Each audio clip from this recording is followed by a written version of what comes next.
عجیب مرحلہ فکر ہے جہاں میں اپنے سننے والوں کو لے کے آ گیا. یہ عین مشیت الہی ہے. کن تو کنزن مخفیہ. اب میں آگے بڑھ رہا ہوں. کن تو کنزن مخفیہ. میں ذرا سمجھ لو مقام محمد عربی کو. پھر دو روایتیں پیش کروں گا اور یہ روایتیں پہنچ جائے پھر میں قرآن کی طرف واپس جاؤں گا. کن تو کنزن مخفیہ فاحببت ان اعرف. میں نے چاہا کہ میں پہچانا جاؤں. میں ایک چھپا ہوا خزانہ تھا. میں نے چاہا کہ میں پہچانا جاؤں. فخلقت الخلق لکن اعرف. تو میں نے مخلوق کو خلق کیا تاکہ میں پہچانا جاؤں. ٹھیک ہے نا. کن تو کنزن مخفیہ. یہ میرے اللہ کا قول ہے. کن تو کنزن مخفیہ. میں خزانے مخفی تھا. اور اب میرے نبی نے آواز دی کن تو نبیان.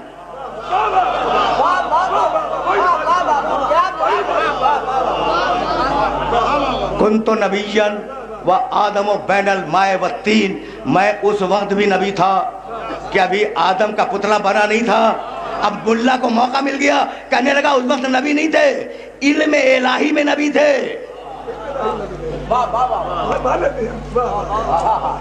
بھائی دیکھو میرا یہ جملہ ضائع نہ ہونے پائے. کیا کہا ملا نے کہ واقعا نبی نہیں تھے, علم الہی میں نبی تھے کہ ایک دن نبی بنائے جائیں گے. تو بھائی اگر یہ علم الہی کی بات کر رہے ہو تو علم الہی میں تو تم بھی گمراہ کن ملا تھے.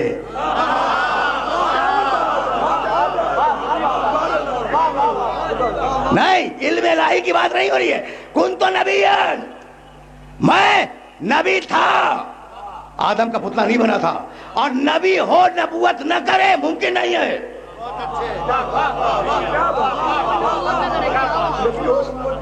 سمجھ رہے ہو نا بات کو.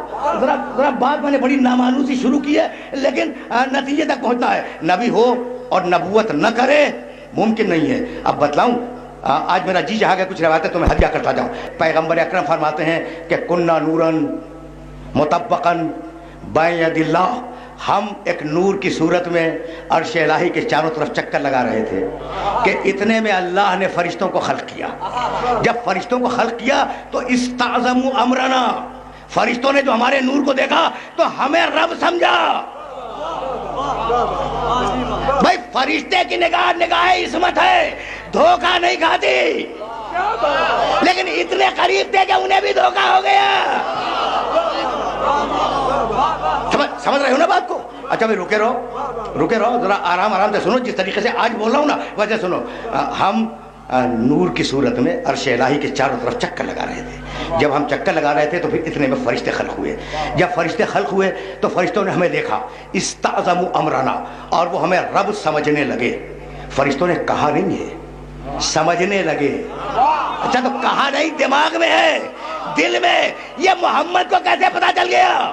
تو فرشتہ عالم الغیب مانتا ہے, تم مانو یا نہ مانو.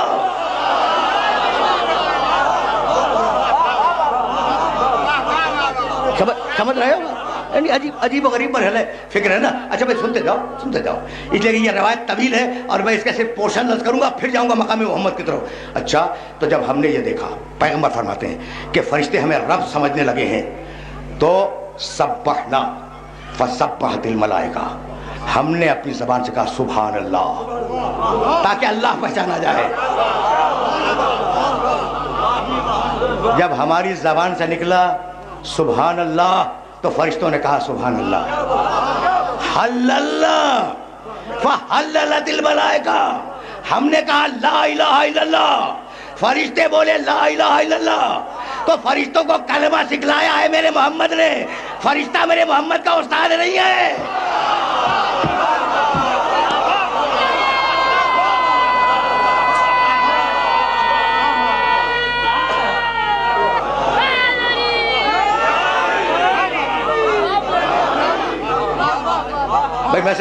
ویسے تو پہنچ رہا ہے نا. اچھا اور اب اسی روایت کا ٹکڑا ہے. کہیں اور سے نہیں پڑھ رہا ہوں میں, حوالہ دے چکا. تمہارے شہر میں اردو زبان میں یہ کتاب ترجمہ ہو چکی ہے. تم چاہو تو اس روایت کو اس کے اندر دیکھ سکتے ہو. اتنے میں عرش الہی سے آواز آئی, جبریل سامنے کھڑے. عرش الہی سے آواز آئی منانا ومنت, بول میں کون ہوں تو کون ہے. جبریل گھبرا گیا. بول مانانا ومانن, اللہ کہہ رہا ہے میں کون ہوں تو کون ہے. جبریل گھبرا گیا. اتنے میں رسول کہتے ہیں اتنے میں میرے بھائی علی کا نور آگے بڑھا. جبریل سے کہا کہہ دے انت رب الجلیل وَأَنَا الْعَبْدُ الذَّلِيلُ وَإِسْمِي جبریل، تو رب ہے میں بندہ ہوں اور میرا نام جبریل ہے. نام بھی علی نے رکھا ہے کسی اور نے نہیں.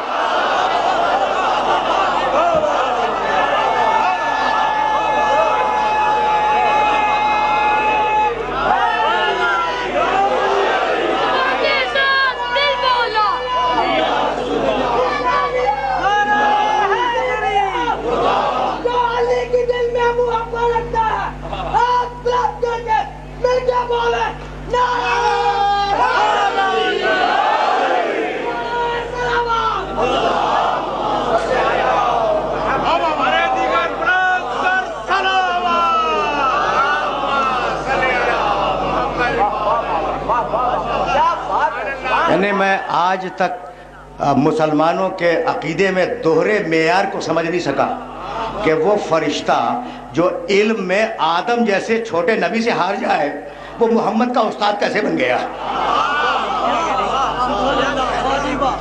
ٹھیک ہے نا بھائی، سنتے جاؤ، اس لیے کہ اب مجھے رکنا نہیں ہے اس مرحلے پر. بھائی توحید، توحید تین روایتیں میں نے وعدہ کیا تھا کہ عرض کروں گا، تو اب تیسری روایت سنو. پہلی توحید کنتو کنزن مخفیہ، کنتو کنزن مخفیہ توحید، کنتو نبیان و آدم و بین الماء والتین، نبوت دو کنتو ہو گئے، اور اب امامت من کنتو مولا و فہذا علی مولا.